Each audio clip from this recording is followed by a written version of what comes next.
Welcome to the WanderLearn show. I am your host, Francis Tapon. In this episode, I talk with Hal on Earth. Hal on Earth is a YouTube creator.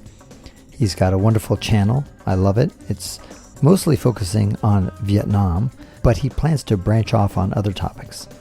Make sure that you become a Substack subscriber by going to ftapon.substack.com because I'm trying to build up my subscription base there, and I'd really love it if you could join in and subscribe to the episode that I put out on a weekly basis. And I will update my newsletter, and I'll have a paid version of it as well. So enjoy this episode with the very fascinating YouTube creator, Hal, who is married to a Vietnamese lady and has a child with them, and really has gone deep into the Vietnamese culture and seems to understand it more than most people, even some Vietnamese.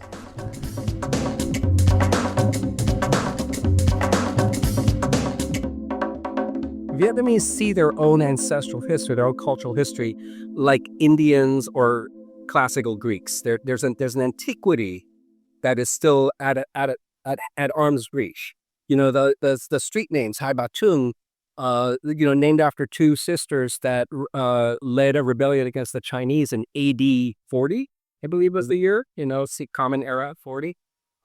So they have a way of looking at their own cultural lineage that puts things like a 10-year war with the U.S. or even a 100-year colonization by France. It compresses it. They're kind of like, yeah, this was bad, but here's where it fits on the timeline. And I think that's a big part of the reason they were able to get over the wars much more than us. Because you live in Hanoi, and we're right now in Saigon or Ho Chi Minh City. And I've heard that the Vietnamese are a little bit more skeptical about the Chinese than they are about the Americans. They have like one eye on each one of them. Kind of like there's a little bit of mistrust in both of them, but that the Chinese, because of 1,000-year occupation, absolutely, that they're a little bit more skeptical about the Chinese Historical areas. But this is why I'm asking. I've heard that Hanoians, people in the north, tend to be have greater affinity to Chinese than the people of the south of Vietnam. That the people that there's more, distrust among the southern. I don't know if this is. I think the Northerners distrust the Chinese just as much as the Southerners, but it is a more Sinicized culture. There's a more Chinese-influenced culture because of the history. Also, remember that the Vietnamese, they took 700-800 years to march down from Hanoi, from the Red River, down to the Mekong Delta. That was, the Nam Dinh, the southward expansion. Which they took from the Khmer. Well, right. No, so they went everywhere they went. They went through the center of the country and they interacted with the Cham people. Some of them they conquered, some of them they intermarried, some of them, Right. And then they came down here, and it was not just Khmer. I mean, the Mekong Delta was a multi-ethnic, melting pot, man. It had Khmer, it had Thai, it had Malay, it had Chinese. Vietnamese did not even become a majority of the Mekong Delta's population until the mid-19th century. This was the Wild West, and it was multi-ethnic. So brought so many more influences. It's not that it's not that the Chinese influence is gone from down here. I mean, you still see the ancestor altars. You still see their approach to food with the yin yang and the umzung. Is all very influenced by China, but it's just had all this time to mix in with other things. And Now, one of the things that I also impressed is that you seem to have picked up a fair amount of the language. I don't know how close to fluent you are. I imagine you're still a decent distance from being fluent. But any tips? Because I know a tonal language like Vietnamese is a challenge. How did you learn Vietnamese? And any advice? I went to university for 2 years when I first came here. I went to language Trung Đại học Bách Khoa, a university in Hanoi, which at the time was one of the few places that was offering Vietnamese language to foreigners. And I spent 2 years taking classes. Well, there you go. And then You get pretty fluent then. I'm not fluent. No, conversational. Oh, I'm conversation. Yeah, I'm fully conversation. I can hang out and talk about anything So why would you say you're not fluent? because the level of fluency, I think, of academic precision. Like I can't read Vietnamese historical texts. Yeah. And it does. Not even the Vietnamese. No. But that's what I call because I'm a language guy, right? So if I'm gonna call myself fluent, I mean the CEFR has the A1, A2, B1, B2, C1, C2. To get to C1, C2, you really need to be studying, or need to be educated. Right. Some Americans are not at that level anyway. But comfortable B2. I mean, I can talk to farmers about soil quality without being a dictionary. But that's pretty good. So I guess the secret to your success is, well, A, marrying your Vietnamese wife, but most importantly, going to the university. So spend 2 years actually. Yeah, that, and then, just, I read, I try to keep reading. Yeah, and Vietnamese, yeah, that's what I mean. I keep, I try to read the paper. Nobody uses a paper. I'm old. I try to keep myself reading because that keeps vocabulary going. Where do you want to go with your YouTube? Like you envision you get 1 million followers. I mean, like what would be your ideal scenario? Oh, my ideal scenario is, I have a contract with Nat Geo and I'm living in a nice hacienda with, eating grapes. I don't know, man. Look, I'm riding this train wherever it takes me. I do like, I would, it is monetized. I am making some money off the channel.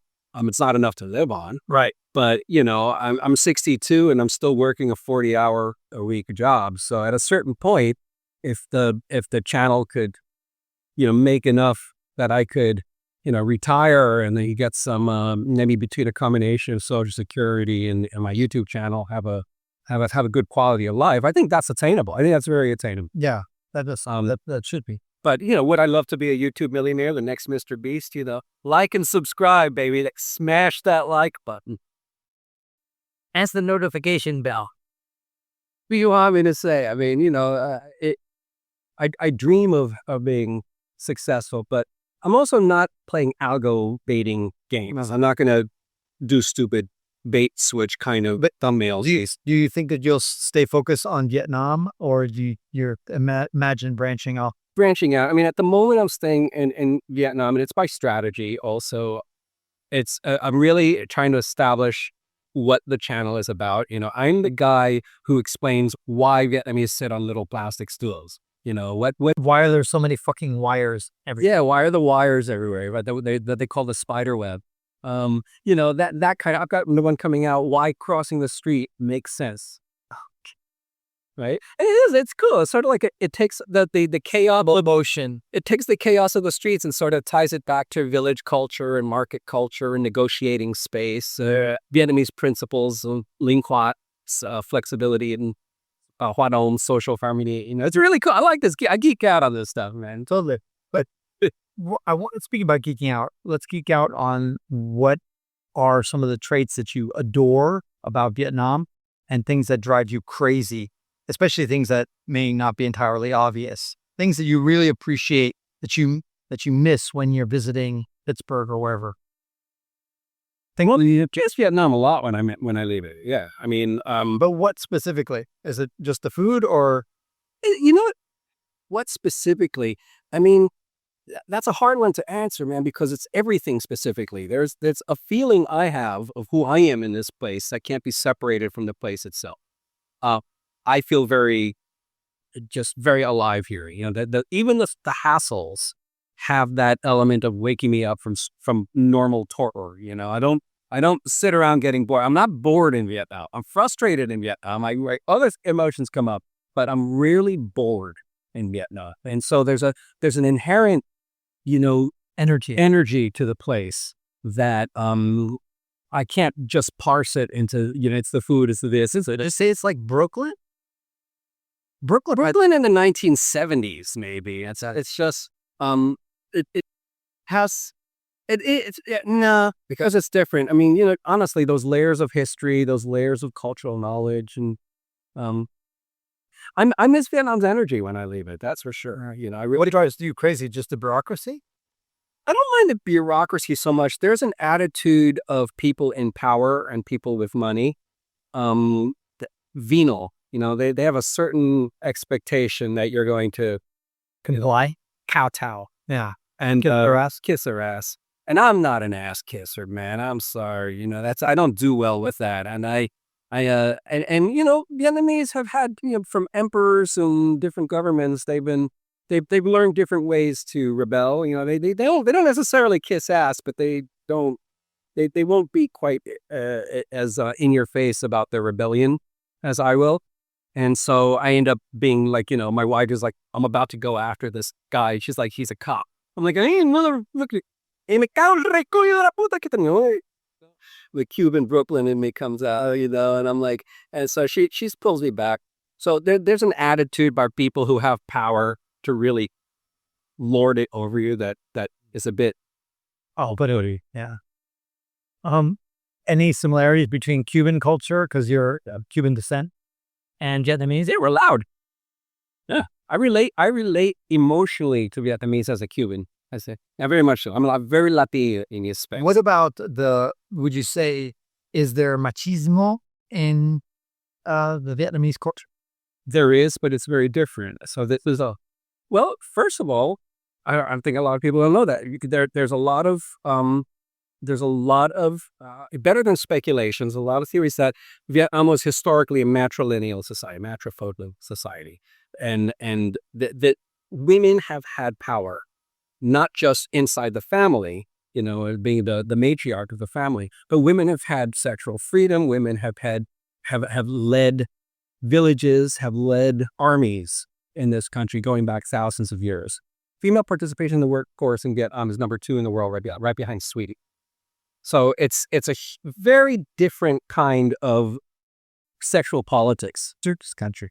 Again, this is a stupid, ignorant American speaking, but I thought that in the Vietnam War, or what they call the American War, that the women actually were big combatants as well. They're long hair brigades. Absolutely. Yeah, women were fighters. And women were generals, and women were leaders. And it's considered a very, it's not, it's a normal thing for women to have leadership positions. And so now, having said that, Confucianism came in with the Chinese 1,000 years ago, and Confucianism is a very male-dominated. There's a family structure that is dominated by the elder patriarch. Interesting. And that was one of the big reasons for historical rebellions. The Hai Ba Chung in the year 40. One of the reasons they rebelled against the Chinese emperor is because the Chinese emperor had changed, in addition to raising taxes, had changed marriage laws, leading to women, trying to make women more subservient to men inside the family. And they killed the husband of one of the 2 sisters. And basically, these 2 sisters roused up all the villagers in this area of northern Vietnam, and they kicked out the Chinese. They basically kept the Chinese out for 2 years. And eventually, the Chinese came back with a larger army and stomped them. But the fact that they were provoked by a law that influenced gender equality, and the fact that they were able to mount army, they were able to raise an army being female leaders, says a lot about Vietnam's historical relationship to women. Also, there's mother goddess worship. Is every temple you go to, whether it's Buddhist or Confucian or whatever, almost everyone has the Dao Mo, which is the old mother goddess of the goddess of heaven, goddess of earth, goddess of water, goddess of air, I believe. And so that is still very much alive, that people go and pay honor to the female guardian spirits of the country, even in a Buddhist temple or even in a Taoist shrine. Which of all of Confucianism, Taoism, or which one? There's not a which one. They don't. It's a so that they call it here the Tam Zao, the three teachings, which were Buddhism, Confucianism, and Taoism, which came from China, and they have never been in conflict with each other. A Vietnamese, was you say that all of them play a role? Yeah, all of them play a role. So from Confucianism is why we have the ancestor altars and why we have the veneration of military leaders, generals, and kings. There's a certain social I think social rules are governed by Confucianism. Buddhism, though, is ethics. Buddhism is all about compassion. It's all about metaphysics, what happens to you after death. The Buddhist monks and nuns are all called Te, which means teacher. And you address a Buddhist monk as Gon, which is child. Even if you're 80 years old and the monk is 8 years old, you're the Gon and that's the Te. So the Buddhist teachings are the core of compassion that affect Vietnamese ethics. And then Taoism shows up through herbal medicine and the concept of the body, the yin and yang, zung, what they call here. The food is all balanced around pot and coal, nom and mat kind of things. And so these three are all, it's not about picking a lane. They all work together. And then you add to that the indigenous mother goddess stuff. A Vietnamese friend said it perfectly. He said, in Vietnam, the gods aren't jealous. But what about the educational system here in Vietnam? You have a son. Yeah. And he's how old now? 10. 10. Okay. So do you send him to a private school? Yeah. Okay. Yeah. Is it because the public schools suck? It's not that, no, they don't suck. As far as your basic literacy, numeracy, you're going to get a good quality education. And Vietnam has high literacy rates and all that. A few things. One is it doesn't really provoke free thinking, questioning authority, kind of independent thought. There's a lot of rote learning, do what the teacher says. So there's a methodology that I don't agree with. And not to get political, but every country has its propaganda. Yeah. I don't really want my kid being raised with too much of anybody's propaganda. Not a huge globalist. Yeah, exactly. So he's in a Vin school, which is one of the private schools run by you've seen the Vin Homes, Vin Group. That's one of the biggest private corporations. But they have a Cambridge program within there, so that his teachers he's been co-taught by foreign and Vietnamese teachers. Some subjects are in Vietnamese, but his core instruction is mostly English. And just the way that his current teacher is Australian, last year's was Irish. So there's just I feel more comfortable with how they are interacting with the children. There's more of a give and take. I do think Vietnamese methodology is going to change. I think they're quick studies. They know that they need to modernize and bring up more independent thought, more creative thinking into the school system, but it's not there yet. The stereotype is that East Asian societies have a very robust educational system, certainly in Japan, and China's probably good as well. But is that stereotype fair to put onto Ben out there? 100%. People they value education. You'll see couples that don't have a lot of money put an enormous percentage of their income into their kids' education. That's huge emphasis. Yeah. And what about male-female relationships? How are typical dynamics? We talked a little bit about machismo, that kind of, but you're saying there's a strong feminist culture. Yeah, it's there too. I mean, this is one where I can't.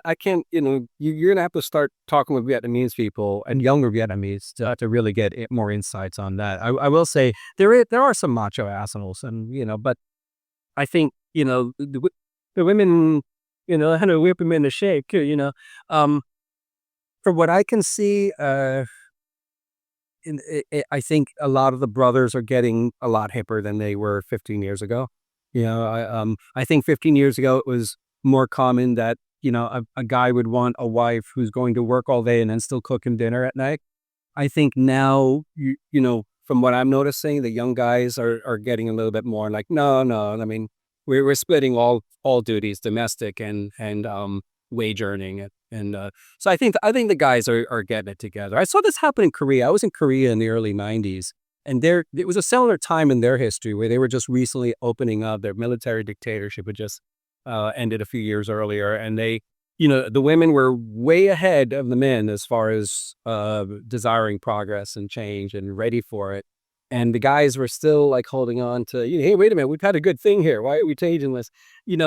Last years that I've had friends who are Korean, younger Korean couples, and not the guy's got a set together. He's participating right there in the child rearing and the cooking and doing all the domestic stuff. Like, yeah, like you should. Yeah. So, What about the last question I wanted to touch on is the future of Vietnam. You have a video, which is another great video that Hal made, which is about the future of Vietnam, and you talked about, I think, 3 directions where they could go. Let's go over very briefly the 3 directions. I'll go watch the video to see it, but I want to you kind of left it up to the viewer to kind of say, you left it open-ended, but I want to get into what do you think will happen. Kind of. So 2045, 24. So To Lam, the head of the Communist Party here, last year, the Communist Party adopted what they call plan for 2045. And it's the idea that they want to be a completely modernized society, a modernized country in the next 20 years. To do that, they're going to have to, they're doing it very differently from China. China, where every business is part of a joint venture or it's actually owned by the government, Vietnam's looking for the private sector to take a big lead. And that's in itself a very interesting model for this communist government. He's still looking for private investment to lead development. They recognize wisely that they're going to have to give up some control in order to do that. They're going to have to become more of a nation of laws, crack down on corruption, won't be so much of an inside, envelopes under the table kind of thing if they really want to succeed. Question is, will they succeed? You have, and the video, I lay out 3 scenarios. One is that they do, and in 20 years, Vietnam is a new Singapore. And South Korea or South Korea. It's not just a manufacturing hub, but it's creating, it's inventing, it's dynamic. There's a big R&D component to the country. People go to universities, are thought leaders. People are leaving the country because there's so much here. The hockey stick that it's been on since 1986 continues, and that's the ultimate dream. The last 2 scenarios. So the second scenario is plateauing, the middle income trap, which is what happened in Thailand, unfortunately, where Thailand in the 1990s, late 80s and 90s, felt a lot like Vietnam. It was right at the cutting edge. It looked like it was moving from a manufacturing to something else.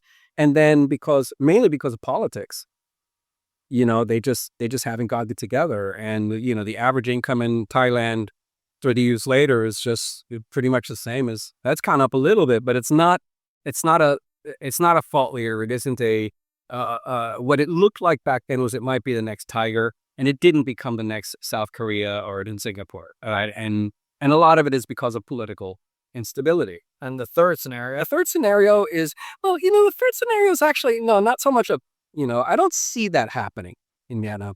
I see more like coastal China. You have these cities that they're really nice places to live, right? They're very comfortable, and they have a certain level of development, but they're not pushing they're not the new R&D leaders. They're not new AI, but they're not bad quality of life. They're sort of like cities that just kind of went like, enough. Yeah. And that's not a terrible scenario. Sure. By the way, I think so there is no terrible scenario. I don't see Vietnam going back down. I really don't. I mean, I guess a 4th scenario would be that, there's some kind of political backlash and the country cracks down politically. Or China decides to have another go at taking over. It's hard to imagine. They're doing too much. Their international relations are all non-aligned. I mean, everything they were real. The most likely of all those scenarios is probably 20 years from now. It's more like those Chinese coastal cities where Vietnam still, you still see a lot of traditional Vietnam. There's still the street culture, street vendors. It's not, creating the new next alternative to next gen AI or anything like that. But it's not just a manufacturer. They're not just making sneakers either, right? So it's really hard to see them completely succeeding with this 2045 because the corruption is very ingrained and in certain ways of doing things are very ingrained. And do you think your son will end up in Vietnam or United States or somewhere else? Don't know. We think it's a great place to raise him for now. Part of the reason also not having to do with education or anything, is the fact that that family structure is so strong. He has this huge family here in Vietnam. So, he's growing up with his cousins and aunts and uncles and connected to a lineage that is really Speak Vietnamese better than you? Oh, yeah. My Vietnamese is not bad. Nothing that. In other words, he doesn't have as strong as an accent. It's English dominant. He's more English than Vietnamese. But he has an accent when he speaks Vietnamese. No, his Vietnamese sounds like Better than yours, yeah. That's what I mean. So, I started to rub this in. I finally found the weakness in. But anyway, so to summarize, go to How on Earth, the YouTube channel. I'll put a link in the description below. He doesn't have a ton of videos, maybe 20? 26 videos. And but they're all really high quality, especially the last 10 or the last 8 or so. Yeah, have been really good. But all of them they're all education. They're not cost of living or the best bang me on Train Street. Right. Or they're a different approach to exactly. That's what I'm trying to offer something different. Absolutely. And so congratulations on that. And I encourage everybody to subscribe. And this is Francis Tapon encouraging you to wander and learn. Thank you for listening all the way to the end of this WanderLearn show. I am now using Substack.com to deliver my podcast and weekly newsletter, so please subscribe to my free Substack newsletter by using the link in the show notes. Or, if you've got a good memory, browse to ftapon.substack.com. Why ftapon? Well, it's my first initial and my last name. In fact, whatever social media app you use, including YouTube, if you search for ftapon, you'll find me. So connect with me. My website is also ftapon.com. Do you have an idea, question, or comment? Leave me an anonymous voicemail at speakpipe.com/ftapon. Lastly, become a WanderLearner by joining my paid subscriptions on Substack or patreon.com/ftapon. Wherever you join, I will reward you regularly. Tell your friends to subscribe to the WanderLearn Show. If you review the WanderLearn Show, I'll share your review on a future episode. This is Francis Tapon, encouraging you to wander and learn.